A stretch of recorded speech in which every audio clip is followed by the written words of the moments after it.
Today we're going to be talking about Samus's arch nemesis, Kraid. The first Metroid is known for being brutally challenging, and Kraid does a good job of reinforcing this sentiment. He has two attacks that he'll use at the same time.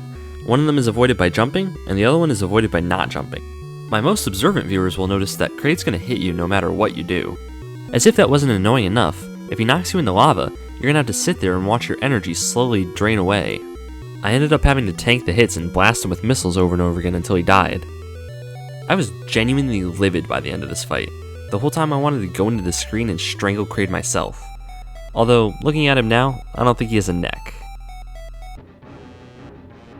Super Metroid decided to go in the opposite direction of the first Metroid and make Kraid the most pathetic boss in the entire— What the rem is this? Excuse my language, I don't usually use those horrible words, but this was absolutely shocking. Kraid looks way more menacing now, although in this case, looks can be deceiving. More than likely, Kraid got depressed after the whole dying incident, put on some weight, and lost the drive to fight. He's way easier in this game than he was previously.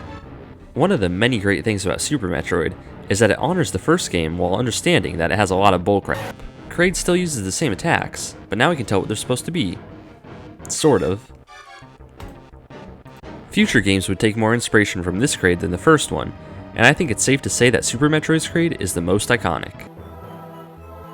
I've always been a fan of more formulaic linear games because they feel normal and right. Kraid from Zero Mission gives me that same feeling. He seems to have put on even more weight, and as such has lost even more of his mobility. Other than that, it's very similar to Super Metroid's Kraid. He still uses the same attacks and still blocks shots with his hands. The stuff that comes out of his belly buttons destroy the platforms you're standing on this time around. Maybe it's just me, but this Kraid feels like the perfect difficulty for an early boss.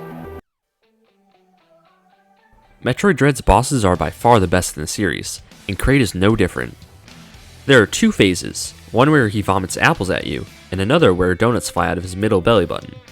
I must have been pretty hungry when I wrote the script because I said that the spiked platforms kinda remind me of pretzels.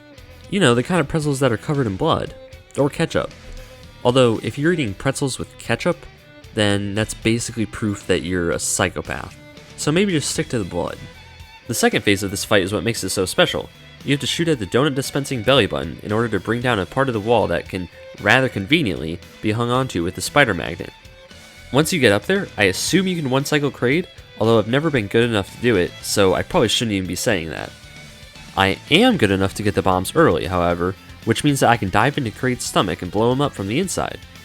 Being rewarded for sequence breaking, which means getting items out of order, is very impressive and not something I expected to see, so good on Mercury's team for doing that. Overall, the teams that have worked on the Metroid games seem to have improved Kraid with each new entry. Like and subscribe or Kraid will sit on you.